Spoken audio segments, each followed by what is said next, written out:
Shri Swami Samarth यामीज lifestyle मध्ये आपणा सर्वांचे मनापासून स्वागत आहे। भक्तगण भगवान शंकराची विविध प्रकारे सेवा करतात। श्रावण महिना आला की भक्त भोळ्या शंकराची उपासना विशेष उत्साहाने करताना दिसतात। भगवान शंकराची पूजा करण्याच्या अनेक पद्धती आहेत, मात्र श्रावणात भगवान शंकराच्या रुद्राभिषेकाला अनन्यसाधारण महत्त्व आहे। रुद्राभिषेक म्हणजेच भगवान शंकराचा रुद्र अवतारात अभिषेक करणे म्हणजेच स्नान करणे होय। धर्मशास्त्रानुसार भगवान शंकराची रुद्र अवतारात पूजा केल्याने सर्व देवतांची पूजा केल्याचे पुण्यफळ प्राप्त होते। रुद्रसेवेचे खूप सारे फायदे आहेत। आपल्यावर येणारी संकटे जसे अकाल मृत्यू, पितरांचा त्रास, मूलबाळ न होणे, कौटुंबिक कलह, नोकरी न लागणे, पती पत्नींमधील वाद, कर्जबाजारी होणे, वास्तुदोष लागणे अशा अनेक संकटांपासून मुक्ती मिळवण्याचा रामबाण उपाय म्हणजे रुद्राभिषेक ही सेवा करणे होय। संपूर्ण श्रावणभर प्रत्येकालाच मंदिरात जाऊन सेवा करणे शक्य नसते। चला तर मग घरच्या घरी रुद्राभिषेक कसा करावा, कोणकोणत्या सेवा द्याव्यात, कोणकोणते मंत्रोच्चार करावेत या सर्वांविषयी माहिती या व्हिडिओच्या माध्यमातून आपण पाहूया। तुम्ही जर चॅनलवर नवीन असाल तर पटकन सबस्क्राइब करा आणि व्हिडिओ आवडल्यास लाईक, शेअर, सबस्क्राइब करायला विसरू नका। वर्षभर भगवान शंकराची सेवा करणे प्रत्येकाला शक्य होत नाही, मात्र पवित्र श्रावण महिन्यात संपूर्ण महिनाभर किंवा किमान श्रावणातल्या दर सोमवारी तरी भगवान शंकराची पूजा जरूर करावी। घरच्या घरी भगवान शंकराची पूजा करण्यासाठी तुमच्याकडे भगवान शंकराची पिंडी असणे खूप आवश्यक आहे। सोने, चांदी, पितळ, पंचधातू, पारा किंवा काळी दगडी शिवलिंग यांपैकी कोणतेही शिवलिंग तुम्ही तुमच्या सोयीनुसार घेऊ शकता। या शिवलिंगावर अभिषेक घालण्यासाठी तुम्ही तांब्या व चमच्याचा वापर करू शकता, मात्र अभिषेक करताना तुम्हाला काही स्तोत्र मंत्र वाचायचे असतात आणि हे वाचन करताना पिंडीवरून अभिषेक थांबू द्यायचा नसतो। त्यामुळे चमच्याने पाणी घालत वाचन करणे थोडे गैरसोयीचे होते, म्हणून तुम्ही अभिषेक पात्र घेऊ शकतात। यालाच गळती असे सुद्धा म्हणतात। अभिषेक पात्र म्हणजे 3 पायांचे एक स्टँड व त्यावरून पाणी भरून ठेवण्यासाठी एक छिद्र असणारा कलश होय। या कलशात पाणी किंवा दूध भरून ठेवले की थेंब थेंब पाणी किंवा दूध हे पिंडीवर पडत राहते व आपण सर्व स्तोत्र मंत्रांचे वाचन व्यवस्थितरित्या करू शकतो। अभिषेक करण्यासाठी पाणी किंवा कच्चे न तापवलेले दूध तुम्ही वापरू शकतात। पूजेला बसण्यापूर्वी एक मोठा कलश भरून हे पाणी किंवा दूध घेऊन बसायचे आहे, कारण रुद्राभिषेक करण्यासाठी साधारणतः 1 ते 1.5 तास सहज लागतो। तसेच पिंडीच्या खाली ठेवण्यासाठी एक मोठे ताम्हण वापरावे, म्हणजे अभिषेकात पडणारे पाणी या मोठ्या ताम्हणात जमा होईल, बाहेर सांडणार नाही। सोबतच चंदन, भस्म, बेलपत्र, वेगवेगळी पांढरी फुले, धोत्र्याचे फूल, फळ या वस्तू सुद्धा जवळ घेऊन बसावेत। या काळामध्ये मांसाहार पूर्णतः वर्ज्य असावा। रुद्राभिषेक साधारणतः ब्रह्ममुहूर्तावर करावा। जर पहाटे शक्य नसेल तर दिवसभरात केव्हाही रुद्राभिषेक केला तरी चालतो, मात्र संध्याकाळी रात्री करू नये। रुद्राभिषेकाची संपूर्ण सेवा वाचन करण्यासाठी स्वामी समर्थ महाराजांचे दिंडोरी प्रणीत नित्यसेवेचे पुस्तक जरूर असावे। जर ते तुमच्याकडे नसेल तर YouTube वरून व्हिडिओ लावून किंवा Google वरून PDF डाउनलोड करून त्यांचे वाचन तुम्ही करू शकता। कोणकोणते स्तोत्र मंत्र म्हणायचे आहेत त्यांची नावे मी डिस्क्रिप्शन मध्ये मेन्शन करेल। तुम्हाला हवी तर ती तुम्ही ऑनलाईन सर्च करून तिथून वाचन करून सेवा केली तरी सुद्धा चालेल। रुद्राभिषेक चालू करण्यापूर्वी रोजची देवपूजा करून घ्यावी। गणपती बाप्पांचा अभिषेक सुद्धा करून घ्यावा। मी देवासमोरच पाट मांडून रुद्राभिषेक करणार आहे। तुम्ही जर वेगळा पाट मांडून रुद्राभिषेक करणार असाल तर पाटावर पांढरा कापड अंथरून तुपाचा दिवा लावून घ्यावा व त्यावर गणपती बाप्पांचा अभिषेक करून स्थापना करून घ्यावी आणि त्यानंतर पूजेला सुरुवात करावी। तर मी इथे 3 वेळा पाण्याने आणि 3 वेळा पंचामृताने गणपती बाप्पांचा अभिषेक करून घेतलेला आहे। सोबतच गुळ खोबऱ्याचा प्रसाद, लाल फूल, दुर्वा वाहून घेणार आहे। सर्व देवांना नमस्कार करून घेतलेला आहे। आता एक पाट घेऊन त्यावर एक पांढरा कापड अंथरावा। शंकराच्या सेवेत पांढरा कापड वापरण्याला जास्त महत्त्व आहे। त्यावर एक ताम्हण घेऊन त्यात थोड्या अक्षता घालून घ्याव्या। त्यावर शिवलिंग ठेवून घ्यायचे आहे। शिवलिंगाचा आधी पाण्याने आणि नंतर पंचामृताने अभिषेक करून घ्यायचा आहे। इथे मी पाण्यात थोडीशी चंदन पावडर घातलेली आहे। अतिशय सुंदर सुवास या पावडरचा आहे।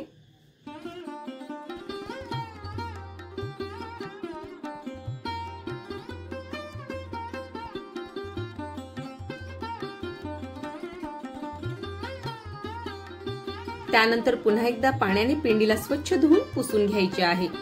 अभिषेक केलेले पाणी एखाद्या झाडाला घालायचे आहे. इकडे तिकडे अजिबात फेकून द्यायचे नाही. त्यानंतर एक ताम्हण घेऊन त्यात थोड्याशा अक्षता घालून वरून पिंडी ठेवून घ्यायची आहे. आता आपण पिंडीवर अभिषेक करणार आहोत. अभिषेक सुरू करण्यापूर्वी शिवमहिम्न स्तोत्र 1 वेळा वाचून घ्यावे. त्यानंतर गणपती अथर्वशीर्ष 1 वेळा वाचून घ्यावे आणि त्यानंतर श्रीराम रक्षेचे 1 वेळा वाचन करायचे आहे. या सर्व सेवा नित्यसेवेच्या पुस्तकात उपलब्ध आहेत. आता या तिन्ही सेवा झाल्यानंतर रुद्राभिषेक सुरू करायचा आहे. त्यासाठी रुद्राध्याय वाचन करायचे आहे आणि वाचता वाचता चमच्याने पिंडीवर पाणी किंवा कच्च्या दुधाचा अभिषेक घालत जायचा आहे. म्हणजेच एक एक पळी पाणी किंवा दूध वाहत जायचे आहे. पळीने पाणी घालण्याऐवजी गळती म्हणजेच अभिषेक पात्राचा वापर केला तर व्यवस्थित अभिषेक होतो. पाणी इकडे तिकडे सांडत नाही. बरोबर पिंडीच्या वरून हे पाणी पडत राहते. म्हणून पिंडीवर स्टँड आणि अभिषेक पात्र ठेवून त्यात पाणी घालून घ्यावे आणि रुद्राध्याय वाचनास सुरुवात करावी. रुद्राध्याय वाचताना नमक आणि चमक सहित संपूर्ण वाचन करायचे आहे. नमक मध्ये 11 अनुवाक असतात आणि त्यानंतर चमक विभाग वाचावा. त्यात देखील 11 अनुवाक असतात आणि हे दोन्ही विभाग प्राकृत आणि संस्कृत दोन्ही भागांमध्ये उपलब्ध आहेत. तुम्हाला जे सोयीस्कर वाटेल ते तुम्ही वाचू शकता. त्यानंतर 1 वेळा शिवकवच वाचन करावे. त्यानंतर शिवगायत्री मंत्राचा 11 वेळा जप करावा. त्यानंतर महामृत्युंजय मंत्र ओम त्र्यंबकम यजामहे या मंत्राचा 11 वेळा जप करावा. त्यानंतर पंचप्रणव युक्त महामृत्युंजय मंत्राचे 11 वेळा वाचन करावे. त्यानंतर 11 वेळा अमृत संजीवनी मंत्र आणि 11 वेळा संजीवनी मंत्र म्हणावा. त्यानंतर मग कालभैरवाष्टक स्तोत्र 1 वेळा म्हणावे. या सर्व सेवा करतानाचा वाचन आणि अभिषेक करतानाचा पूर्ण व्हिडिओ मी लवकरच अपलोड करणार आहे. त्यासाठी डिस्क्रिप्शन लिंक चेक करावी. त्या व्हिडिओमध्ये मी सर्व स्तोत्र आणि मंत्रांचे प्रत्यक्ष वाचन करून दाखवणार आहे.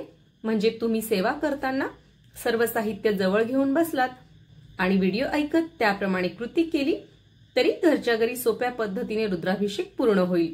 म्हणजे ज्यांना वाचन येत नाही किंवा वाचन करण्यासाठी नीट दिसत नाही पण रुद्राभिषेकाची सेवा करण्याची ज्यांची इच्छा आहे त्यांच्यासाठी हा व्हिडिओ अतिशय उपयुक्त ठरणार आहे. म्हणजे ते सर्व या व्हिडिओच्या माध्यमातून सर्व सेवा सहज देऊ शकतील. कारण सेवा कशीही केली तरी आपली भावभक्ती महत्वाची असते.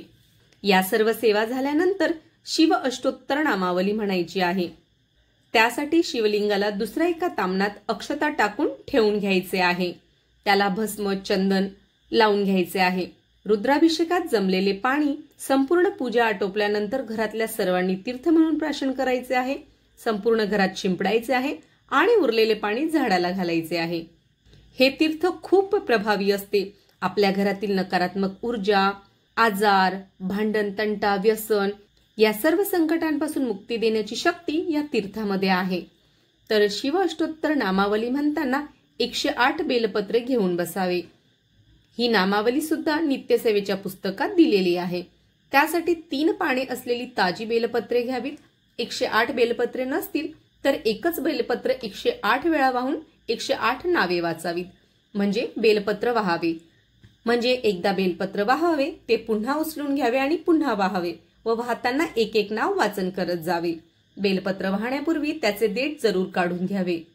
देठासकट बेलपत्र वाहायचे नसते. त्यामुळे बेलपत्र आणल्यानंतर ती स्वच्छ धुवून घ्यावी आणि त्यांची सर्वांची कापून घ्यावीत. बेलपत्र उलट म्हणजेच देठ पिंडीकडे आणि पान आपल्याकडे व्हिडिओ दिसते आहे त्याप्रमाणे वाहावे व 108 नावे म्हणावीत.